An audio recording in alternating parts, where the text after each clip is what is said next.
Yeah. So, 1, 2, 3.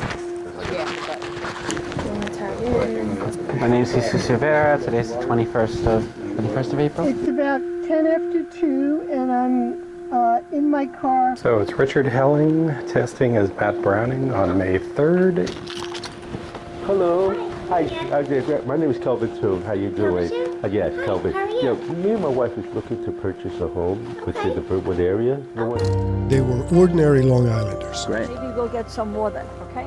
And we sent them to meet with real estate agents to ask about buying their first home. Nice to meet you. Thank you. All good? Thank you. Thank you. They were trained, confident, and followed scripts. Tag in Stephen Macropolis as Nicholas Parisi. They had no idea what houses agents would suggest, or even which communities. We're not going to like those schools. But you don't want to go there. It's a mixed neighborhood. Mixed neighborhood. If agents are courteous and professional, how can you know that they're treating you equally compared with someone of a different race or ethnicity? I have to say it without saying it, Behind smiles and handshakes, how do you know if they're giving you fewer options or suggesting different areas? I'm not going to send you anything you want to get, unless you don't want to store your car to buy your crap. Or that rules don't apply to you and another home buyer in the same way. Yeah, okay, I definitely need that. Long Island is one of America's most segregated suburbs. Newsday set out to discover what role real estate agents might play in keeping it that way, potentially affecting the quality of lives. Technically, as a real estate agent, you shouldn't tell the buyers. In house hunting, it's nearly impossible to see evidence of hidden discrimination.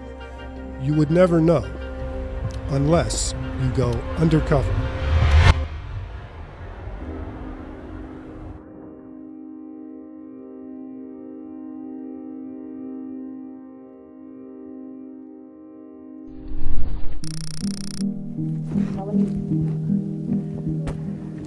In one test, Johnny Mae Alston was the black tester and Cindy Parry was the white tester.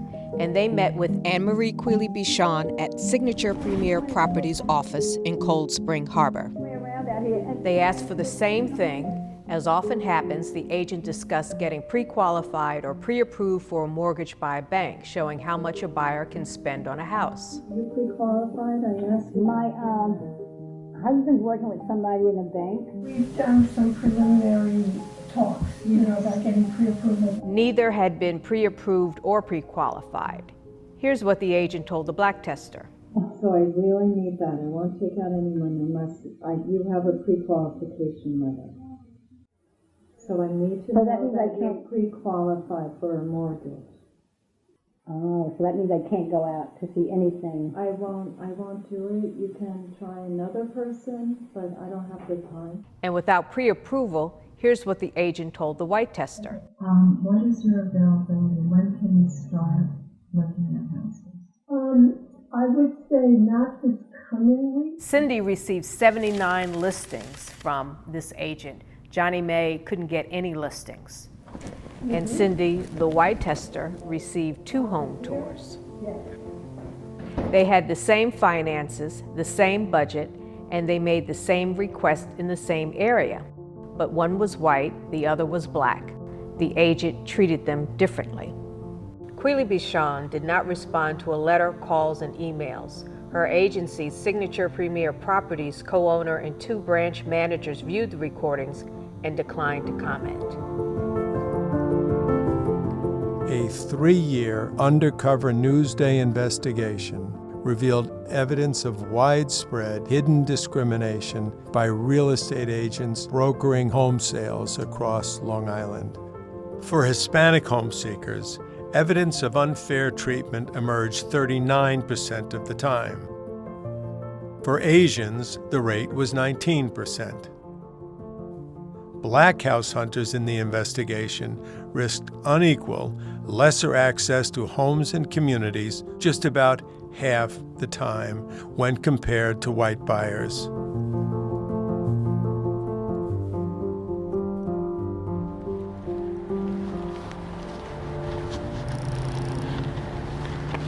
Kelvin Toon is a black man in his early 50s, and he went in to meet with an agent involving a test in the Brentwood community, a community that is 80% Hispanic and black. The agent communicated to Kelvin, our black tester, that she enjoyed meeting with clients from the Brentwood area. Every time I get a new listing in Brentwood or a new client, I get so excited because they're the nicest people. When we sent Kelvin's counterpart in to meet with the same agent, the white tester was actually warned about Brentwood not being a nice place. The nursing home we need to be near is in Brentwood. Okay. And so we found a couple that are in Brentwood. Pretty close to each other. Okay. And it just seemed like those would be handy also for going to visit. Do you want to give me them and I'll look into them for you? Or? Yeah, I can do that. That warning came later to the white testers saying there was concern about gang activity going on in Brentwood.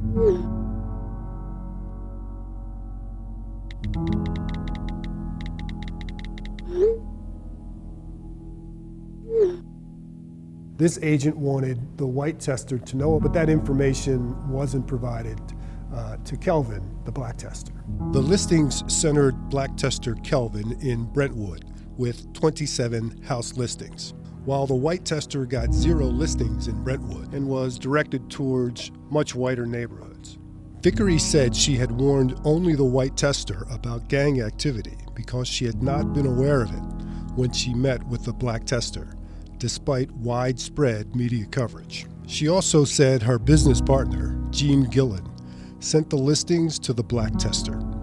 Gillen said the listings were unquestionably prepared based on Vickery's criteria, and that Vickery may have sent the listings using Gillen's email. She said she didn't know the race of the black tester until she met him later on a house tour. Keller Williams, which was their employer at the time, released this statement. Keller Williams does not tolerate discrimination of any kind. All complaints of less than exemplary conduct are addressed and resolved. Newsday conducted 86 tests that matched white and black, white and Hispanic, and white and Asian buyers. We focused on agents associated with the 12 brands that represented more than half of the island's home sellers in 2017. The primary question was whether the agents provided equal service. Was one tester provided more listings than the other? Also, where were those listings placed? Did the agent recommend similar neighborhoods to both testers?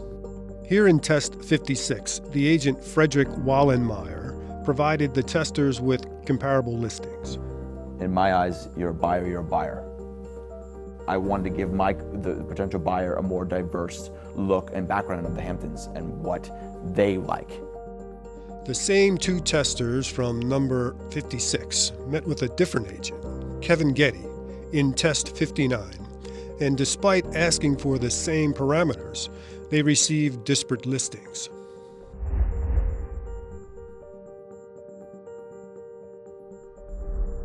Hispanic community came in, and they really took over Springs and Northwest Woods area.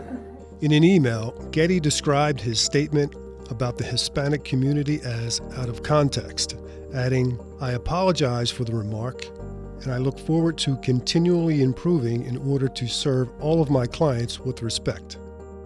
He added the statement does not represent who I am as a person and does not reflect my professional commitment to treat everyone, clients, family, and friends, equally and with respect. As permitted by law, Newsday recorded all meetings between testers and agents and then transcribed the recordings. Here, an agent gives conflicting advice about Freeport. I like Freeport. Now you have a bad school district, and that's not good for resale value. Matching those tests, mapping the listings, and relying on the judgment of fair housing experts, you start to get a picture of whether an agent, or more importantly, agents at large across Long Island, engaged in different treatment of testers. All school bus see the moms that are hanging out on the corners. But you don't want to go there, it's a mixed neighborhood. It's been the United Nations. Because you might be more comfortable in a certain demographic area that isn't heavily one way or another in terms of the people.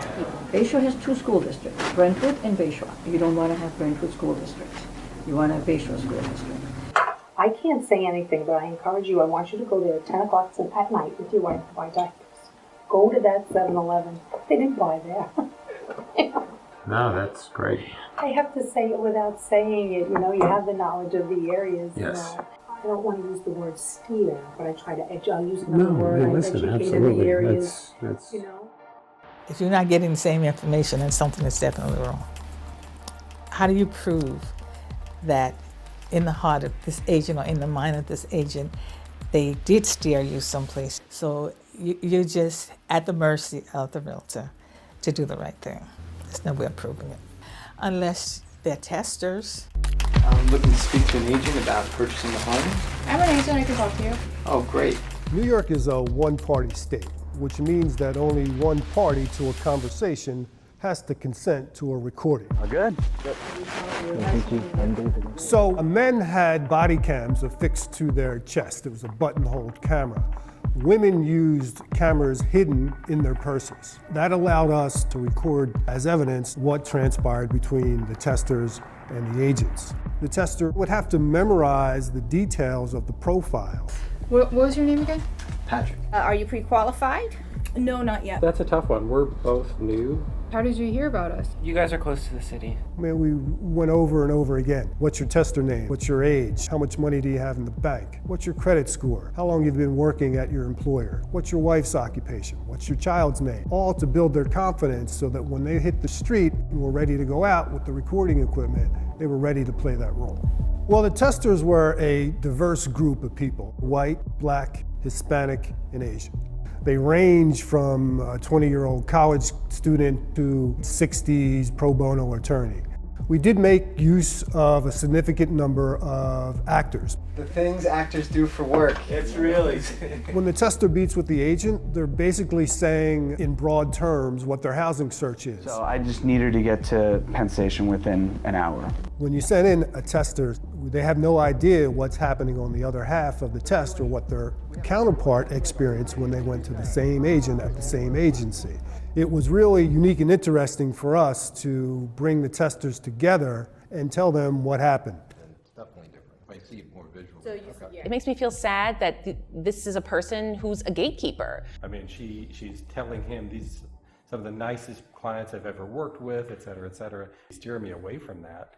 And not only in the listing she sent me, but also in telling me that about the gang violence. Okay, so I don't come back until we get that. Yeah. Okay. I definitely need that. She couldn't even take me out until I got approval. Oh, was I lied to? I was lied to, walked over, stomped. I'm starting to wonder if maybe they're doing that because they think that's where you feel comfortable. I thought it was all about money, to be honest. That's the way the world works. This country is based on money. If I come to you with a certain amount of money to get a house, give me the same house you're going to give her. We have the same amount of money. Why not? So I didn't expect, oh, you go there because you're Spanish, and you go there because you're white. I didn't expect that at all.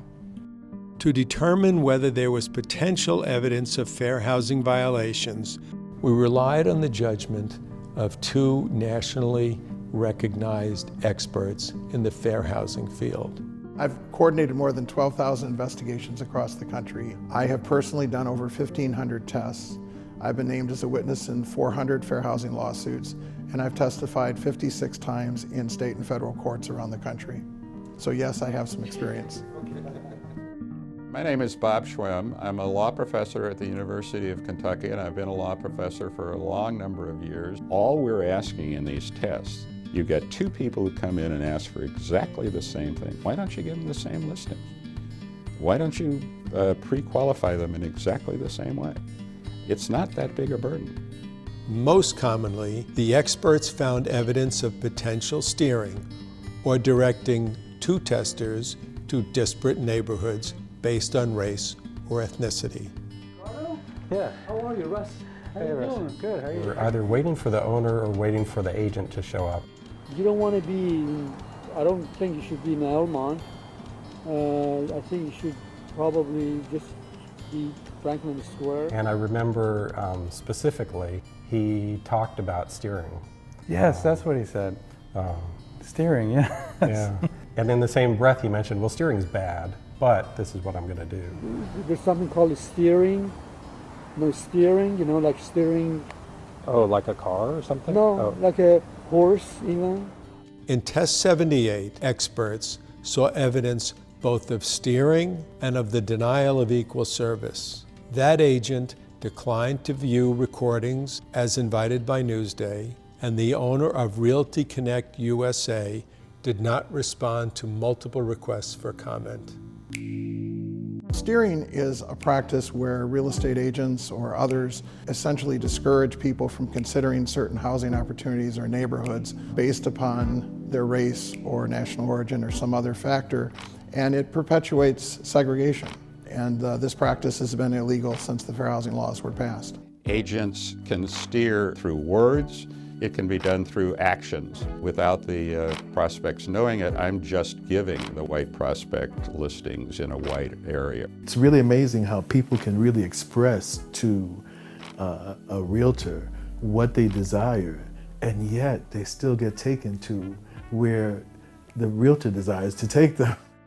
Really, in Realtor 101, you do learn that it's against the law to steer. Steering has some devastating consequences.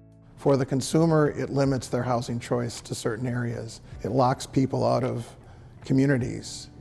It can deny people of all races the opportunity to enjoy the social, professional, and personal benefits of living in an integrated community. And it sends a disgraceful message to African American people that the real estate industry, or at least some within the real estate industry, still view them as less worthy.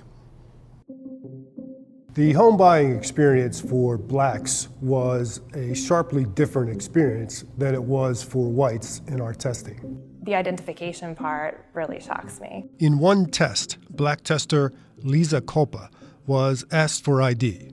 What else? I do need a copy of your license. Oh, or something, some form of ID. The thing is, because I've gone on so many tests where they have never asked me for ID, why would they need ID?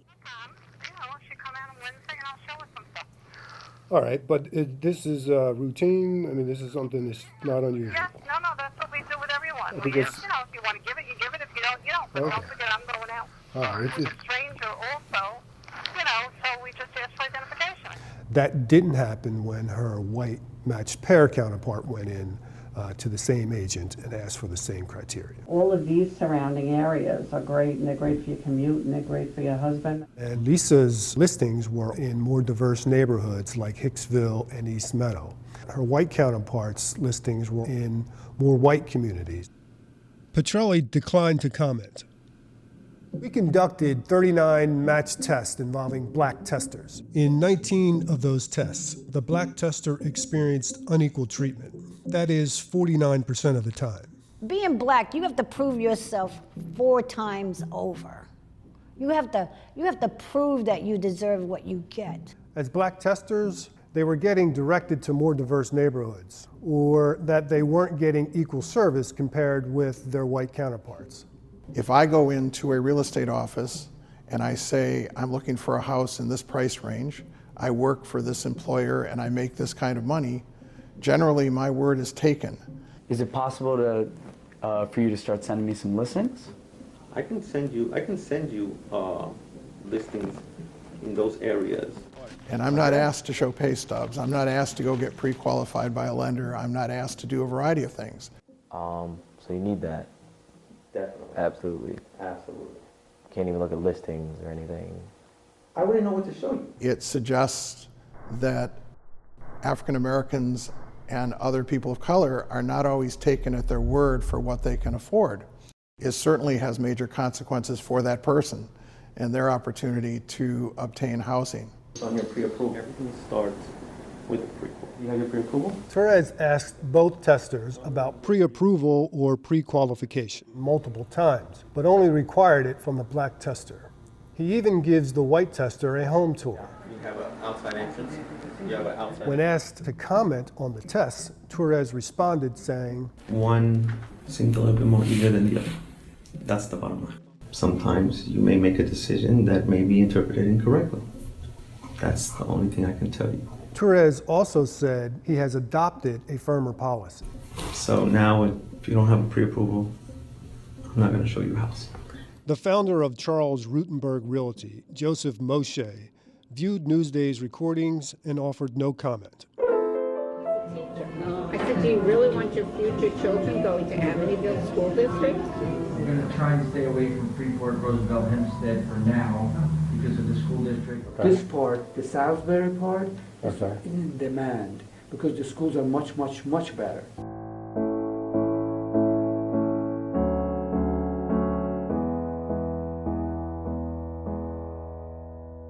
In Newsday's 86 paired tests, agents often applied a laser-like focus on school districts, highlighting their perceived quality when recommending places that house hunters should consider buying or avoid.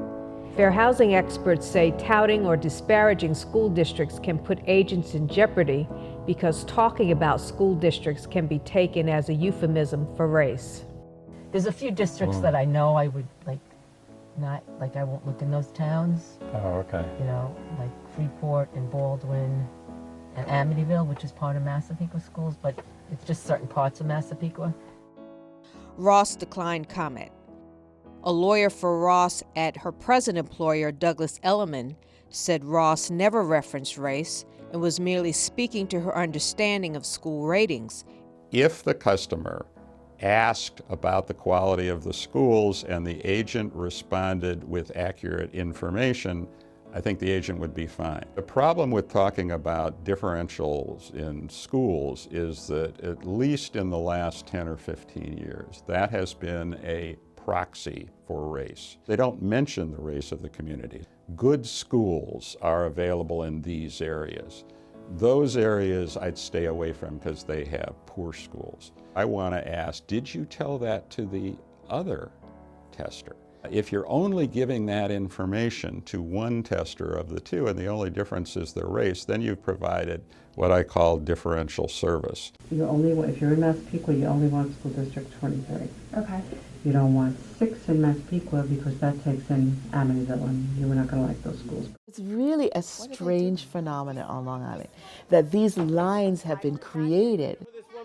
They know me. Hi, how are you? It's an interesting, within blocks of each other, you can find that we have artificially created these school districts. I have no idea who drew them, but try to move them and you will have World War III. Nassau County is divided into more small little pockets of municipalities and school districts than almost any other county in the country. And that definitely exacerbates the segregation that we see on Long Island.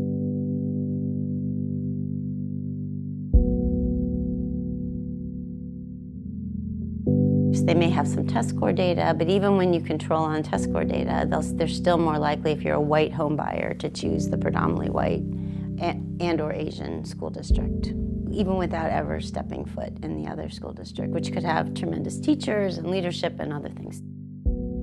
Altogether, agents provided Newsday's testers with 5,763 listings. The agents' choices formed patterns. They provided white buyers with high proportion of listings in Rockville Center, Merrick, and Levittown, communities that are predominantly white. They selected Huntington, an area with a growing Hispanic population, for Hispanic buyers 5 times more frequently than they chose for white buyers. He got something like 30 listings in Huntington and Huntington Station, and I got 3. Most starkly, for buyers of all backgrounds, the agents from Long Island's 12 largest brands almost entirely avoided suggesting houses in predominantly minority communities. Well, these areas that we identified were unique because they showed up on the map as not having many dots in these geographic areas. But that doesn't mean there weren't listings available in those neighborhoods. There certainly were on the days that we sent testers in, and there were multiple opportunities for agents to provide homes in these areas that they didn't take advantage of. I've been practicing here for 18 years, and I've never had the experience of seeing an agent from the North Shore or the South Shore bring in a Caucasian looking for a home in the Hempstead area. Something else we learned from public records. The 12 largest brands have no offices in Long Island's predominantly minority communities. A homeowner would have to travel somewhere else to meet with an agent at one of their offices. Long Island has a growing minority population. Overall, it's becoming more diverse. But the community divisions, the racial segregation that separates the 2.3 million people on the island persists. These divisions are part of Long Island's history.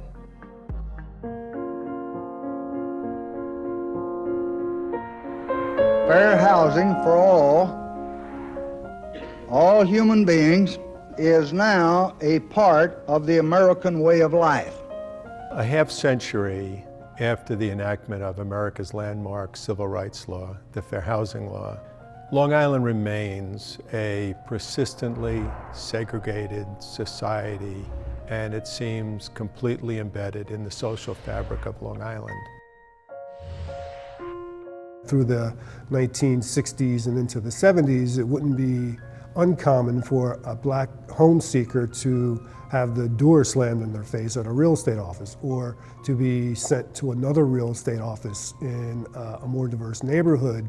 The real estate agent in Huntington in 1969, he says, it would be very difficult for you as a black, a Negro, I guess we would call then, to get a house in a neighborhood that's not black, all black. He told me that flat out.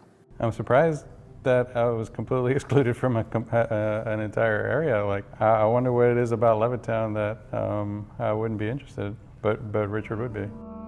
Long Island was established as a white township, basically. I mean, Levittown, suburbia, Levittown. This was the beginning of major suburbia after World War II. It was financed to provide housing for veterans in World War II. But African Americans could not live in Levittown. We were looking for a place of our own. At the time, I saw an ad for homes in Levittown. And we looked at the house. I went up to the salesman and I said to him, "We're interested in buying the house." He looked at me, paused for a while, and he looked at me and he said, "Listen, it's not me, but the owners of this establishment has not at this time decided to sell to Negroes." Mr. Levitt required restrictive racial covenants on the leases of the Levittown properties. It was formed that way as a protection against having desegregation. And it was, you have to remember that this all was occurring in the 50s, right after Brown versus Board of Education. So there was no interest in having that community desegregated. And while Levittown today has a growing minority population, it's still 1% black. And our testing found that of all listings provided in Levittown, agents gave 80% of them to white buyers. We moved to Long Island in 1954.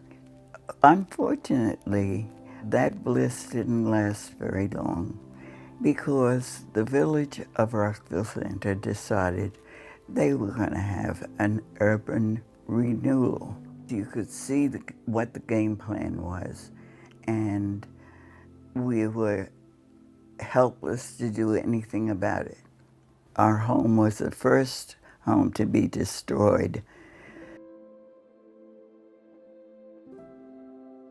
And so that was the end of our peaceful and country-style life in Rockville Center.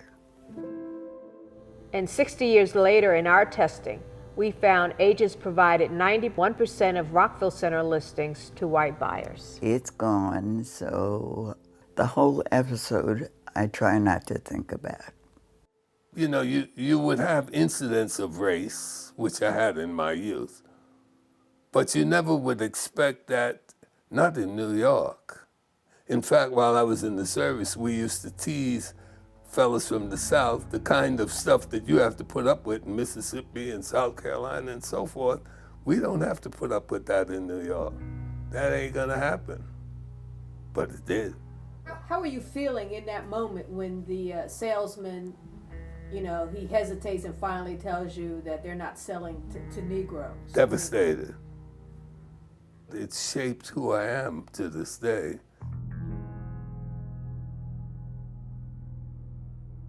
As opposed to 50 years ago, the reality of racism today, a lot of it's underground, clandestine, it's covert.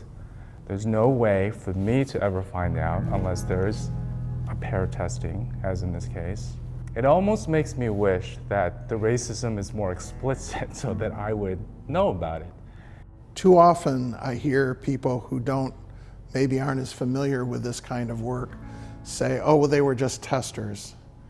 But all you have to do is tell someone, which I have to do on a fairly regular basis, that you were turned down because of your race, and tell them the circumstances that occurred on a particular test, and you will see just how real and painful that injury is.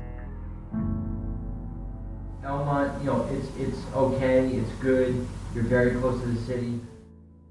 Some of them are not as nice, you know, Elmont. I do remember him, he was nice, and I do remember him pointing out on the map. Oh, he loved that map. Yeah, I remember that. Yeah, he had the map, and he's like, you know. Some of these towns, in my opinion, are not necessarily the greatest in terms of school districts, safety, you know, crime, resale. Hubbard said that he based his statements about communities on a website that purports to ascribe livability indexes, including crime statistics. Newsday discovered that the data behind the crime indexes was flawed. I think they're nice towns. I was brought up in Elmont, so I don't know. That kind of hurts my feelings. People are judgmental. I didn't expect to reach my age and not have a country that was basically salt and pepper integration. This is a law. This should be treated like a tax law or any other law. You have to obey this law, and particularly if you're in a licensed business like real estate agents, if you can't obey the law, you ought to just get out. When you say to a real estate agent, you have to take 3 hours of fair housing, they're going to go, ugh. A question remained for us. If 39% of our tests revealed evidence of fair housing violations, might there be a flaw in agent training? New York State mandates 22.5 hours of continuing education every 2 years for agents to remain licensed. We observed 6 of these courses. So the Long Island Board of Realtors offers state-mandated training in fair housing for real estate agents and brokers.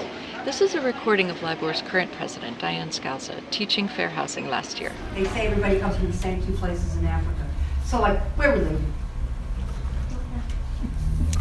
We may not look alike. But deep down inside, you're still my sister. She spent less than 20 minutes discussing fair housing. And if we could just treat people with that kind of kindness, it would be wonderful.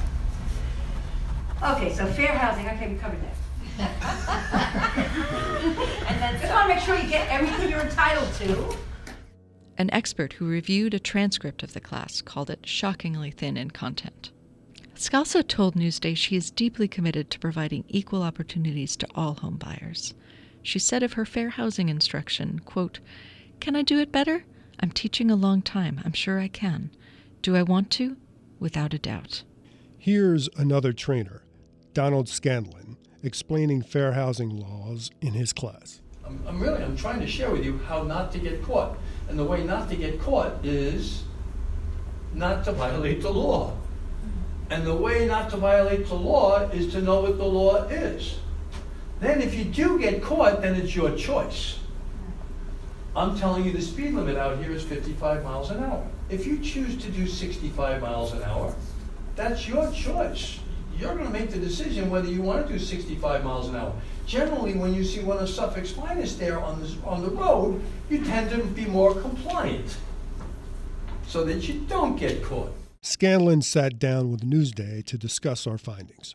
But I'm certainly open. And my fiancée said, well, Don, you know, they might even consider, you know, that you're saying that it's okay to do 65 miles an hour as long as you don't get caught.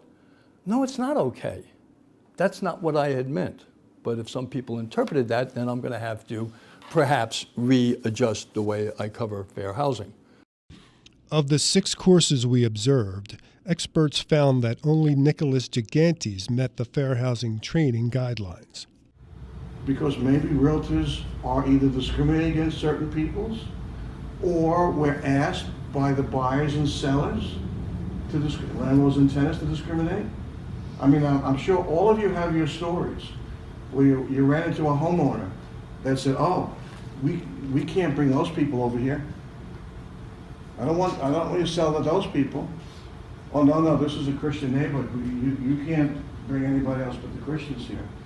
Is that happening today? Yes. Yeah, how could that possibly happen? You know, as an instructor, you can teach them all day long, and then once they leave that room, they hopefully do the right thing. But we don't follow them around.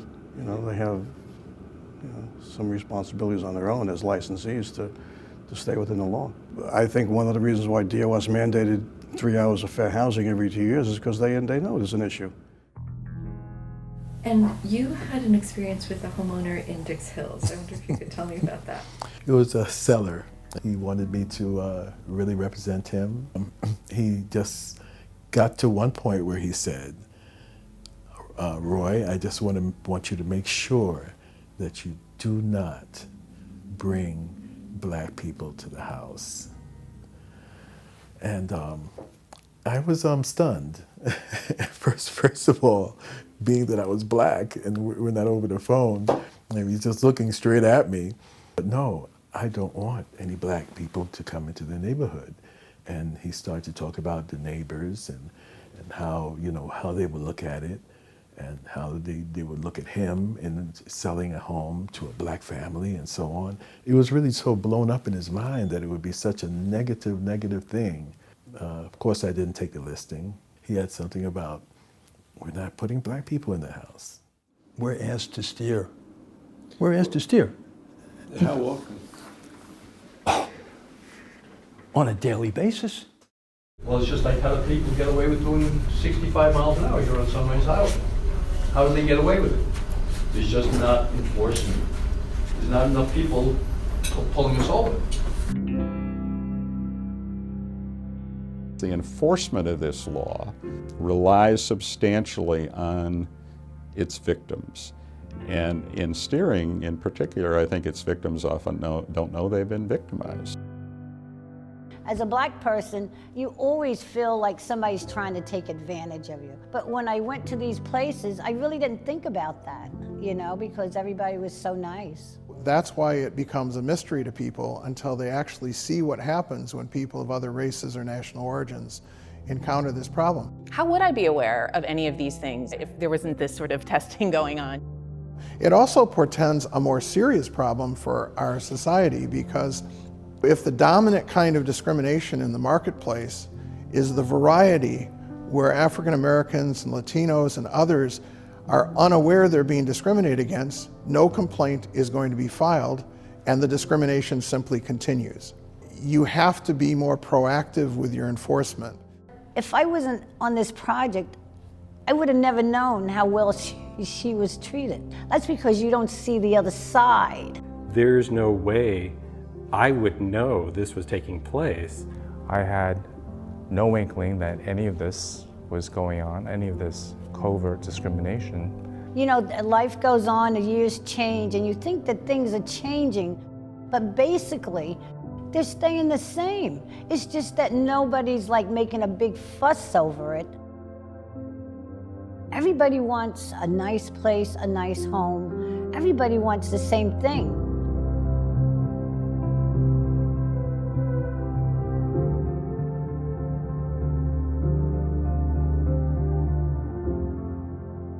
Reza Amir Yavari and Margaret Petrelli did not respond to requests for comment. Diane Layden and Laffey Real Estate did not respond to requests for comment. Both Song V and Century 21 American Homes declined to comment. O'Brien did not respond to requests for comment. Coach Realtors owners Lawrence Finn, Georgiana Finn, and Whitney LaCosta viewed video recordings of the tests but declined to comment. RE/MAX agent Joy Tuckson did not respond to requests for comment. RE/MAX LLC said in a statement, "We have spoken with the franchise owners whose agents were included in the inquiry and are confident they have taken this matter seriously and are committed to following the law and promoting levels of honesty, inclusivity, and professionalism in real estate." Etri declined to comment. Mirando did not respond to requests for comment. Her company, Coldwell Banker Residential Brokerage, wrote in an email statement covering Mirando and other agents, "Incidents reported by Newsday that are alleged to have occurred more than 2 years ago are completely contrary to our long-term commitment and dedication to supporting and maintaining all aspects of fair and equitable housing. We take this matter seriously and have addressed the alleged incidents with the salespersons."